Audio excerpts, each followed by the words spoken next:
Welcome back to Firepower. Out here, in the frozen silence of Alaska, one shot decides everything. Make the wrong choice and you don't get a second chance. Tonight, we're not repeating forum myths. We're laying out the 5 calibers that experienced Alaska guides and hunters actually trust with their lives. We'll score each cartridge on stopping power, penetration, practical range, and field logistics. We'll share real-world after-action stories from the line and give exact load and platform recommendations so you know what to carry when the weather turns and something big is coming straight at you. Stay with me. We saved the most extreme survival round for last. Before we dive in, one promise. Everything in this video is informational. Practice safe handling. Follow the laws where you live, and always prioritize avoidance, retreat, and non-lethal options when possible. With that out of the way, let's begin. We evaluate each caliber by 4 essential survival factors. First, stopping power, the ability to stop an attacking animal. Second, penetration, the capacity to go through thick fat, bone, hide, or heavy winter clothing. Third, practical range, the effective distance in Alaska's open tundra or dense brush. Fourth, field logistics, ammo weight, how many rounds you can reasonably carry, and the cartridge's availability in the field. For each round, we'll give scores and tell a short real-world story that explains why guides rely on it. Picture this. You and a partner are making ground across a snow-filled valley at dawn. 2 tracks run through the white. Suddenly you hear it. A low rumble. A brown bear appears about 30 meters out, head down, starting to charge. You have one moment to act. Your rifle, your load, and your composure decide whether you live to tell the story. That intensity is the point of this discussion. We start at number 5 and work up to the biggest survival options. Number 5, point 3. 0-06 Springfield. The do-everything workhorse. The 30-06 is a legend. Born for battle, adopted by sportsmen, it's a go-to in Alaska because of sheer versatility. You can load 150 to 180 grain bullets for whitetail and caribou, or 200 to 220 grain bonded projectiles for moose and bear. Scores. Stopping power 8 out of 10, penetration 8 out of 10, practical range 7 out of 10, logistics 9 out of 10. Ammo is common, affordable, and available at most stores. A real example.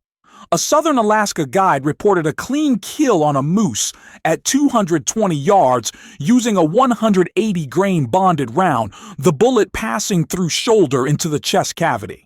The shooter handled the recoil easily, and follow-up shots were manageable. If you can only choose one caliber to cover many scenarios, the 30-006 is often the safe, sensible choice. Balanced range, power, and logistics. Number 4, .300 Winchester Magnum, the long-range sledgehammer. When terrain opens up and the animal stands on a distant ridge at 400 to 600 meters, the .300 Win Mag is the answer. It retains velocity well, resists wind, and delivers large energy on target at long distances. Scores. Stopping 9 out of 10. Penetration 9 out of 10. Practical range 9 out of 10. Logistics 6 out of 10. Recoil is heavy and ammo costs more. A field story. A hunter spotted an elk on a ridgeline 450 yards out. With a 200 grain bonded bullet in a .300 Winchester Magnum, a single, precise shot struck the chest and the animal went down. This cartridge is for open country hunting where distance matters, but you must train to manage recoil consistently, and extra ammunition adds weight to your pack. Number 3. .338 Winchester Magnum, the professional's go-to. Many Alaska guides will tell you bluntly, they don't leave camp without a .338. It sits at the professional tier because it balances stopping power for big game with better controllability than larger magnums. Scores: stopping 10 out of 10, penetration 10 out of 10, practical range 8 out of 10, logistics 6 out of 10. A guide's account. On one trip, a charging grizzly approached to roughly 25 meters after being provoked. A single 225-grain bonded round struck the shoulder, and the bear dropped immediately, ending the threat. At close range, the .338 gives confidence beyond what many smaller calibers can deliver, and at mid-range it holds trajectory and penetration through dense muscle and bone. Because of this reliability, many commercial guide services list the .338 as their primary defensive and hunting option. Number 2. 45 to 70 Government, the close-range bulldog. Old school, brutally effective at close range. Heavy cast or hard cast bullets in 405 to 500 grains create massive temporary cavities and immediate stopping power. Scores: stopping 10 out of 10 at close quarters, penetration 7 out of 10, load dependent, practical range 4 out of 10, logistics 7 out of 10. Field example: a camp worker described a near miss when a black bear blocked a narrow trail. At 15 meters, he fired a single 405-grain hardcast 45-70 into the chest, and the bear went down. The 45-70 excels in tight spaces where you don't have time or angle for multiple range shots. Downsides include heavy recoil, heavy ammunition, and limited effective range. It's not a universal choice, but in brush and close ambush scenarios, it's devastating. And now, the top of the list. The round most veteran guides consider the last resort lifesaver. Number 1. .375 Holland & Holland Magnum, the ultimate survival round. The .375 H&H was designed for dangerous game worldwide, and in Alaska it fulfills that role. Deep penetration, reliable expansion, and optimal stopping power across scenarios. Scores: stopping 10 out of 10, penetration 10 out of 10, practical range 8 out of 10, logistics 5 out of 10. A seasoned guide recounted an incident where a 700-plus-pound brown bear charged after being startled. Earlier rounds by others failed to immediately stop the animal. The guide put a 300-grain solid .375 into the shoulder, and the bear went down. The .375 is not a miracle. Shot placement is crucial. But when things go terribly wrong, the .375 H&H dramatically increases the odds of survival, combining penetration and momentum you need against huge predators and massive moose. After those 5 rounds, the picture is clear. .30-06 is versatile. .300 Win mag gives long-range punch. .338 offers professional-grade stopping power, 45 to 70 dominates close quarters, and .375 H&H is the ultimate last-resort caliber. But ammunition and rifles alone don't save you. Skill, preparation, and tactics decide outcomes. Here's the technical proof in brief. In our gel and bone simulations, bonded bullets, .30 or 6, 300, 338, preserved weight and passed through thick bone more reliably.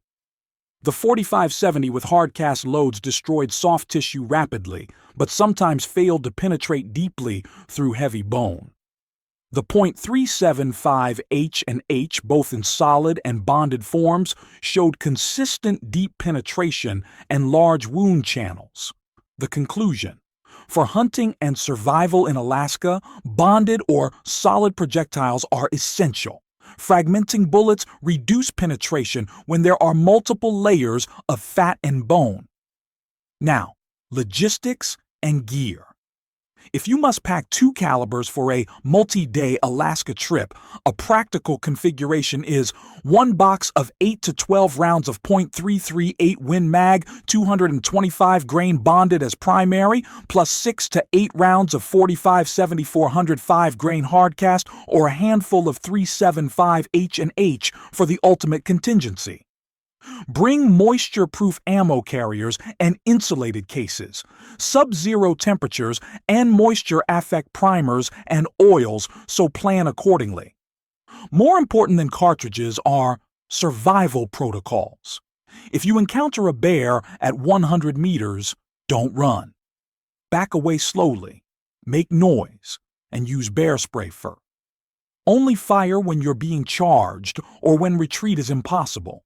After a shot, approach only when it's safe and be prepared to deliver immediate follow-ups. A single bullet is not always definitive with large bears and moose. Always have a plan for extraction and emergency comms. Training matters. Practice recoil management, shooting from unstable positions, and firing through heavy clothing to simulate real conditions. A hunter who lacks training can carry any caliber but still fail when it counts.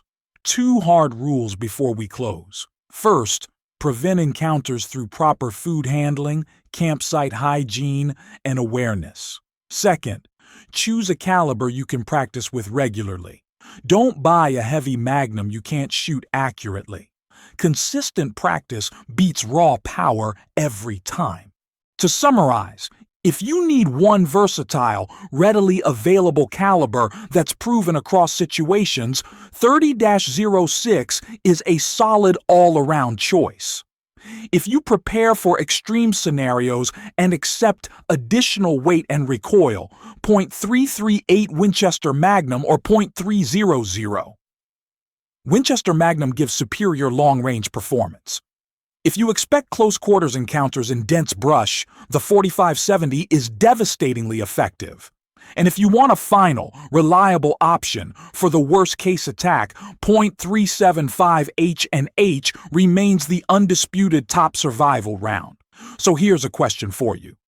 In the most dangerous hunting situation you can imagine, which caliber would you choose? Put your pick in the comments and tell us any real stories you've lived through. If you want a follow-up video showing the gel, bone, and cloth tests comparing these calibers side by side, hit like and subscribe. We'll bring that live test to you. This is firepower. We don't praise theories, we test what keeps you alive. Stay safe, train often, and always respect the wild. Goodbye for now, and we'll see you in the next one.